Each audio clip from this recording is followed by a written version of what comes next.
Weather Service reconnaissance mission. Diversified, scientific, humanitarian. Equipment, the latest. Personnel, highly qualified. Aircraft, versatile. This is Air Weather Service reconnaissance today.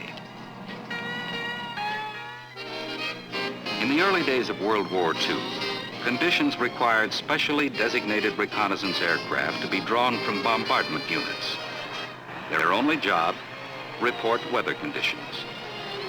Though the aircraft lacked modern instrumentation, they provided enough current reconnaissance information to enable weather forecasters to prepare route forecasts. This was the beginning of weather reconnaissance. Today, as part of the Military Airlift Command, Air Weather Service reconnaissance has come a long way, accomplishing many varied and complex missions through their flying arm, the 9th Weather Reconnaissance Wing. The 9th Wing global operations are directed by Headquarters Air Weather Service at Scott Air Force Base, Illinois. Although 9th Wing aircraft use many fields on a temporary basis, their permanent flying units are located in California, Hawaii, Guam, Alaska, Japan, Puerto Rico, and New Mexico. Weather reconnaissance is only a part of their worldwide missions. Others are not as well known. For instance, special missions, such as aerial sampling. I would like to emphasize the samples we pick up are needed by several requesting agencies. Tomorrow's holiday mission is important to the nation's total defense structure. Intelligence sources have confirmed the Chinese communists will attempt another thermonuclear experiment here. As you recall, last December's attempt... This has become an annual Christmas get-together. I would like to emphasize... Red China, where December, the month of the Premier's birthday, is traditionally the season for nuclear testing. The alert began with an atmospheric shot of a Red Chinese 3-megaton weapon. As the debris moved over the Far East area, so did aircraft of the 9th Weather Reconnaissance Wing, and the sampling operation was underway. 19 sorties were flown by RB-57F and WC-135B aircraft. Here, the WC-135s detected radioactive debris at 18,000 feet. The RB-57s made detections at 53,000 feet. Then high-altitude operations out of Alaska began. Even at these maximum altitudes, 2 contacts out of 8 sorties were made. The whole air samples were obtained by pumping air into high-pressure spheres. The specific samples collected on filter papers from the air passing through special foils on the WC-135 aircraft were removed. Data were secured from a downward reading gamma spectrometer. This instrument locates nuclear debris at minimum radiation levels below the flight altitude of the aircraft. This information, dispatched to laboratories, was analyzed within hours. The size of the weapon, amount of radiation, plus other vital data which must be determined in the interest of this country's security. But air sampling is not limited to special missions. The 9th Reconnaissance Wing conducts sampling flights all over the free world. For example, a track is flown over the polar ice cap with alternate departures from McClellan and Alaska along this route. The major portion is flown at low altitude. Another track covers sampling between Alaska and Japan. A third track flown round-robin out of Japan provides additional mid-altitude sampling. On all missions, external sensors collect both horizontal and vertical data for processing by a computer. A byproduct of these sampling flights is the gathering of valuable weather data. In addition to its sampling gear, the aircraft is equipped with a modern computerized weather data collection system. Basic horizontal weather data include pressure, altitude, temperature, and wind at a given position. Vertical data are collected with a drop sonde, ejected by the equipment operator.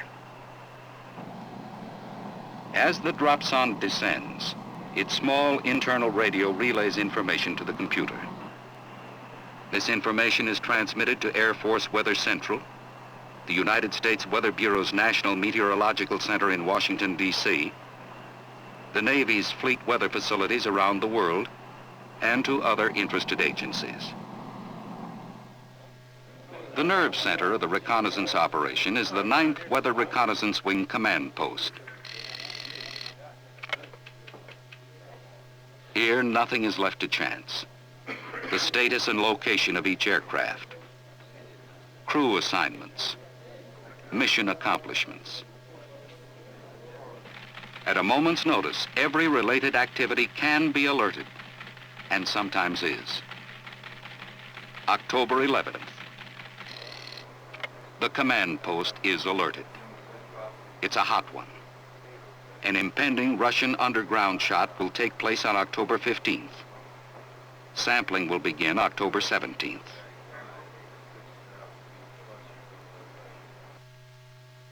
Air Force has directed SAC to give us tanker support for a refueling operation to allow maximum time on track and station.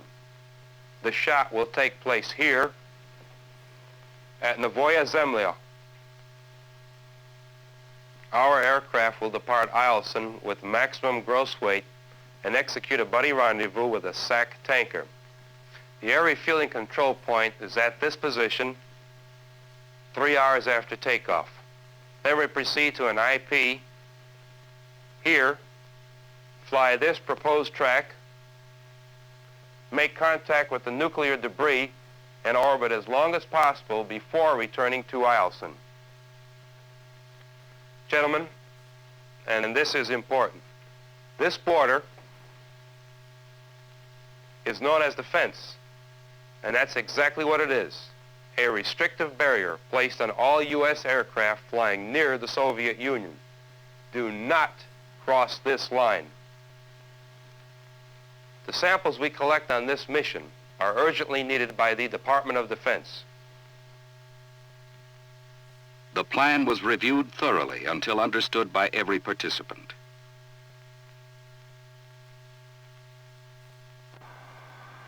The aircraft stood in readiness at Eielson. Those with refueling capability, and one non-refueling aircraft which was equipped with gamma ray equipment. Then on November 8th, the Russian firing occurred, a 250 kiloton weapon. But Mother Nature didn't get the message. Instead of moving north as forecast, the debris moved south and split into 3 trajectories. 5,000 feet, 10,000 feet, and 18,000 feet. Further complications developed the following day when the Russians fired 2 more shots, a 2½ kiloton weapon and one even smaller. The debris from these last 2 tests followed the same direction trajectories as that of the first explosion. The alternate mission plan had to be implemented without delay. This meant that aircraft out of Japan and Guam had to assume part of the original Alaskan responsibility.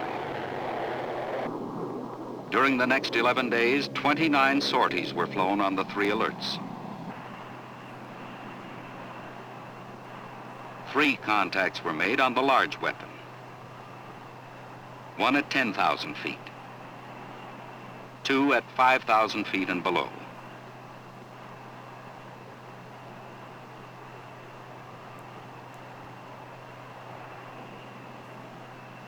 The second alert also produced 3 contacts. 2 at 10,000 feet and 1 at 5,000 feet. Sampling results of the third alert proved negative. Information from the other 2, however, proved to be ample. These samples were flown to laboratories for evaluation.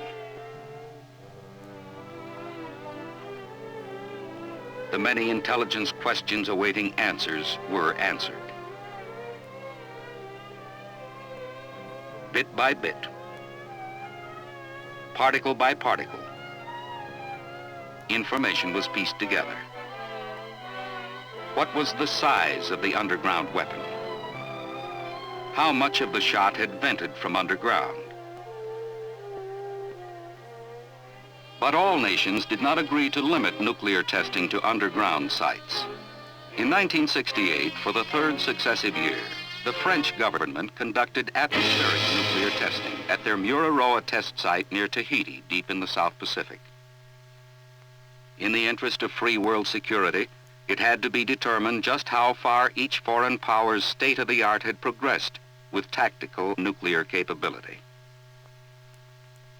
The 9th Weather Reconnaissance Wing was to embark on one of its biggest missions.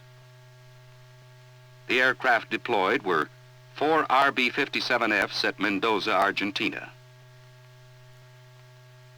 2 WC-135s at Lima, Peru, were to fly a weather reconnaissance track every other day prior to the French shot. At Howard Air Force Base in the Canal Zone was a reconnaissance task force, including 2 qualified refueling augmented crews. 3 refuelers plus a spare WC-135 were located at McClellan Air Force Base, California. Another pre-shot weather track was flown every other day by 3 RB-57Fs and 1 WC-135 from Pango Pango. These assigned positions were judged to be the best possible locations from which to initiate sampling. Since, unlike the Russian test, more accurate weather information was available, a correct northeast trajectory was forecast. From the beginning, intelligence reports estimated that the first French shot in this series would occur on or about July 5th. On the 7th, the detonation.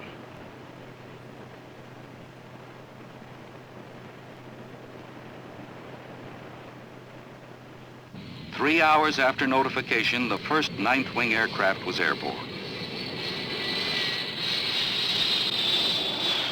Then 20 minutes later, 2 tankers departed from March Air Force Base, California. A rendezvous was made westward after passing San Diego, and they flew in cell formation to an air refueling control point. The receiver and 1 tanker descended to a refueling altitude. The other tanker climbed to its optimum to conserve fuel.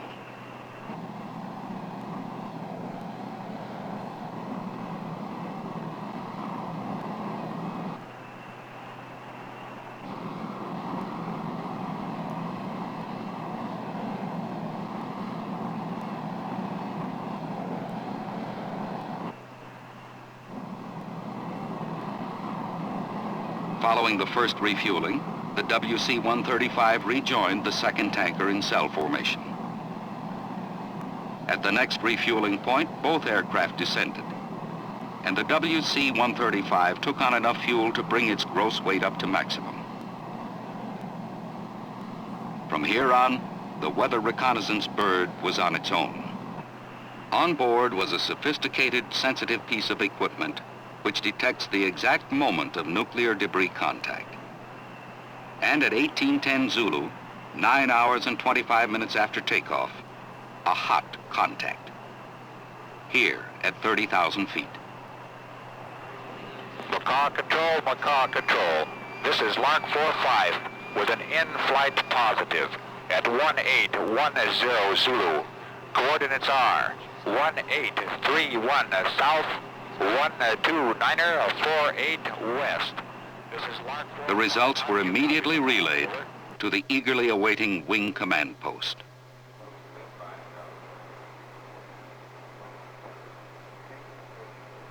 The aircraft orbited in the desired zone for 1 hour and 40 minutes. It then landed at Howard Air Force Base carrying the most complete sampling data. Hot samples for the first time were captured within 12 hours after a foreign power's nuclear weapon test.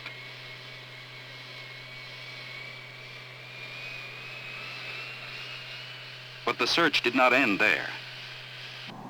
The other aircraft proceeded according to plan. A follow-up aircraft was already sampling in the contaminated area.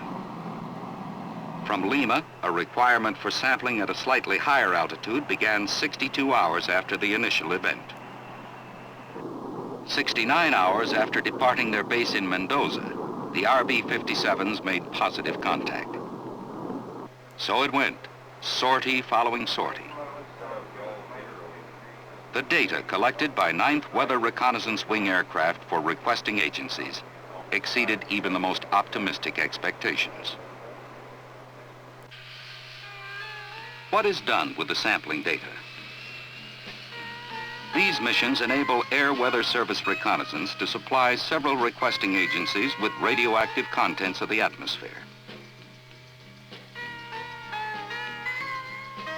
Much of it is highly sensitive, but certain unclassified portions are published each year by the United Nations.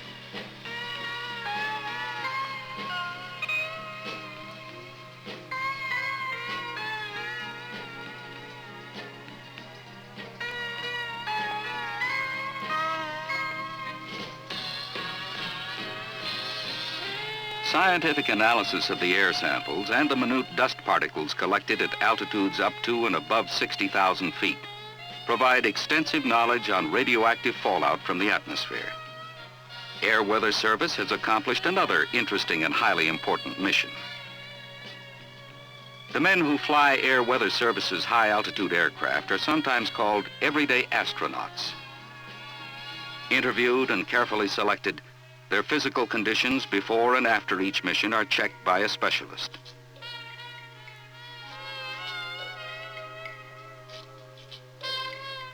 Following their physicals, they are fed special high-protein meals and then don their spacesuits. This is not a one-man job. Life support specialists dress and undress the crew members in full-pressure astronaut spacesuits, which have been specially fitted. In this air-conditioned van, the crews are taken to their aircraft. The suits are extremely hot, and special air conditioning units make the men as comfortable as possible.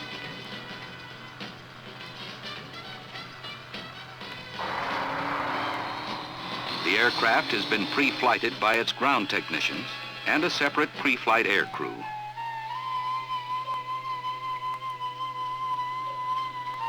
Success of many of these missions depends upon precise timing.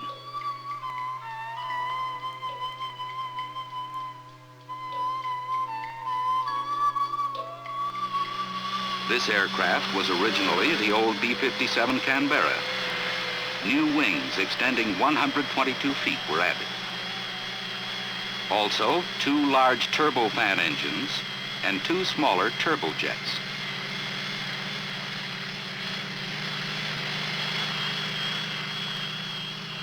The aircraft has a short takeoff capability, about 2,000 feet. It ascends almost straight up until out of sight.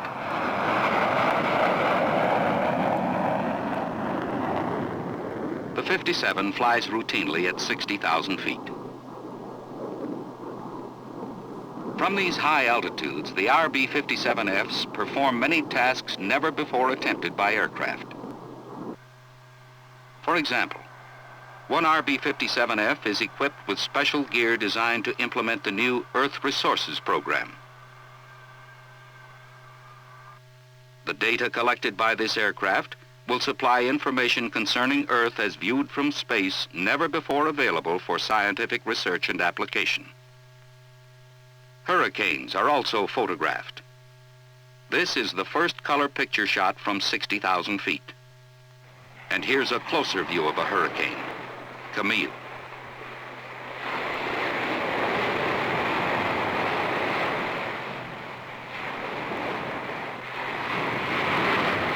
Around-the-clock surveillance of her position and movement were provided by reconnaissance aircraft. Preparations were made for her arrival, and warnings were provided. With large destructive storms of this type, even the most elaborate preparations and warnings cannot prevent damage wholesale destruction and chaos or loss of valuable lives. This heartbreaking loss of life and property, terrible as it is, could, however, be much worse without the thorough and timely warnings made possible by accurate aerial reconnaissance. For example, the hurricane which hit Galveston, Texas in 1900 with little or no warning took a death toll of 6,000 lives. Aircraft reconnaissance data are fed to the National Hurricane Center in Miami, Florida. From here, these destructive and dangerous storms are continuously tracked and vital warnings issued.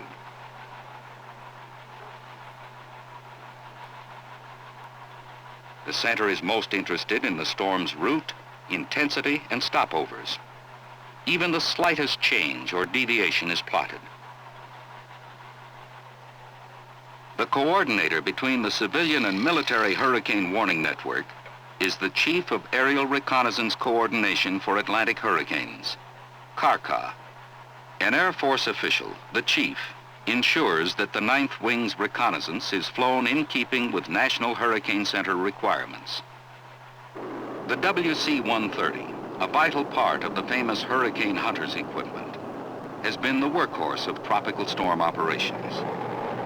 The structural integrity of this aircraft under the extreme stresses of the hurricane environment has been proven beyond a doubt by its ability to penetrate the center of even the most severe of storms. The aircraft penetrates the eye of the hurricane at 10,000 feet, descends and collects low-level data at 1,500 feet in the periphery of the storm, then climbs to 10,000 feet to re-enter the eye. These crewmen are experts at finding the storm and determining its characteristics. In the rear of the aircraft is the drop sound operator, specially trained to make vertical weather observations.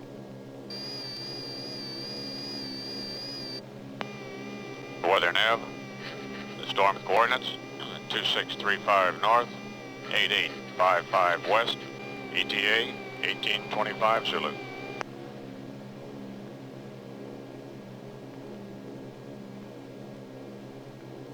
Drop, this is weather.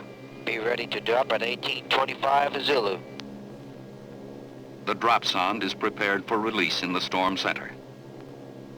As the aircraft approaches the storm with its counterclockwise wind movement, a highly coordinated crew effort is required to place the aircraft in the exact center of the hurricane. The aircraft must track into the storm with the wind directly off the left wing. The drift angle can be as high as 28 degrees. The navigator checks it out with Doppler and radar. The weather officer checks decreasing pressure and temperature rise.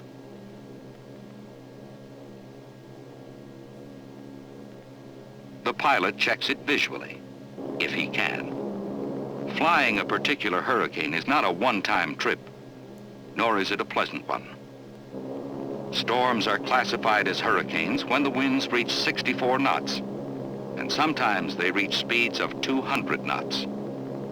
It's no easy trick, jouncing through a hurricane's wall, sometimes through clouds and rain so dense they shroud the wingtips. Then the eye, deceptively serene, often cloud-free. Drop, this is weather. We are on the storm center. Request permission to drop, sir.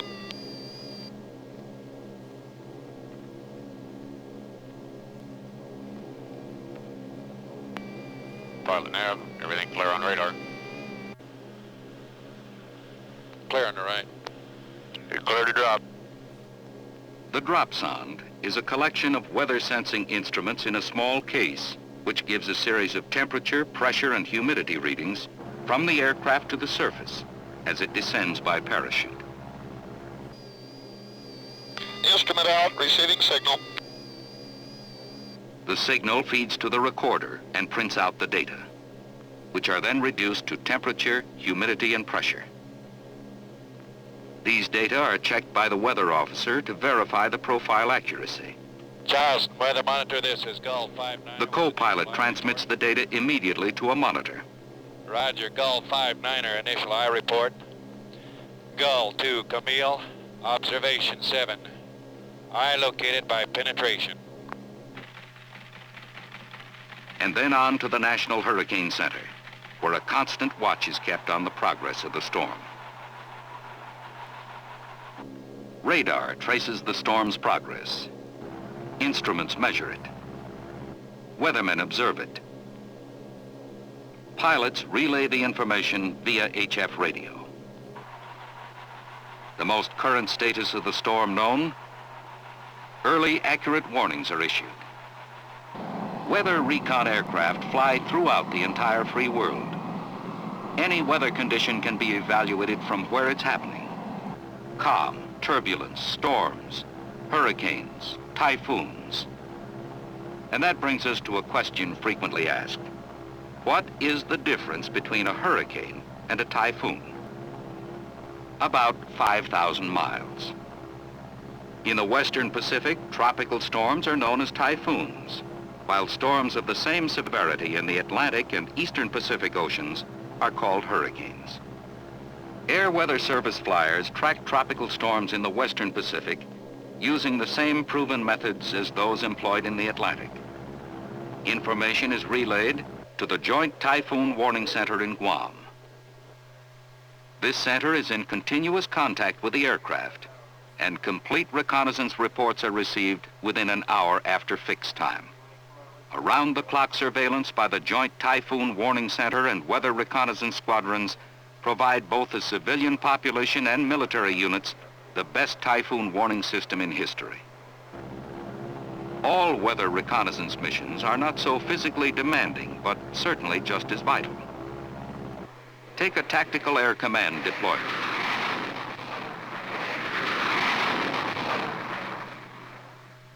These aircraft have a long-range destination, far beyond their fuel capacity. So they'll need refueling.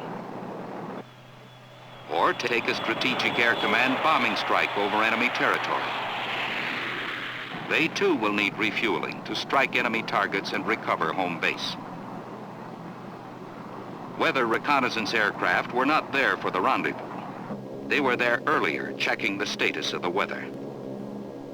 The delicate operation demands the best conditions. Aerial weather observations determine when and if refueling can be accomplished. The 9th Weather Reconnaissance Wing has other missions too numerous to list in detail.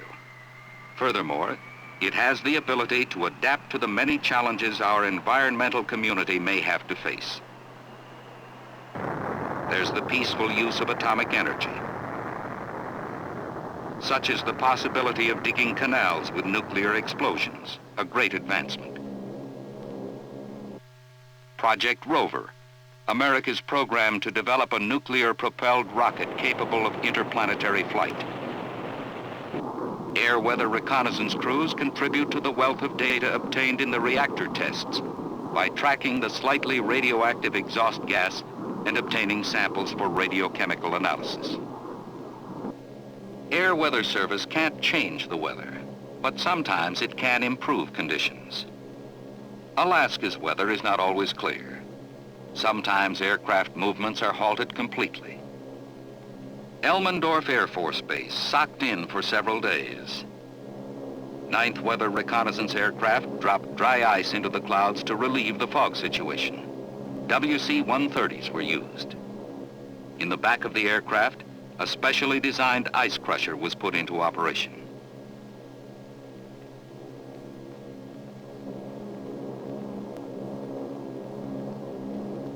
Over the field, the ice settled in the clouds, and gradually, the fog began to lift.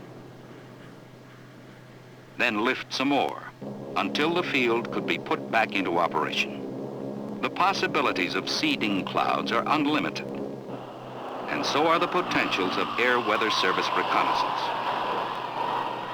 New and improved weapons and vehicles of the space age require different and more accurate knowledge of conditions in the Earth's atmosphere and beyond. And we are constantly accumulating new knowledge.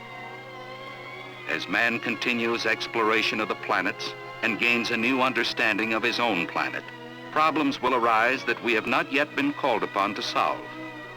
We have the men, the expertise, the equipment, and the air power to meet such problems, and even to aid our nation in its struggle for an improved ecological environment. The 9th Weather Reconnaissance Wing air crews, support personnel, and air weather specialists are preparing today for what will be needed tomorrow.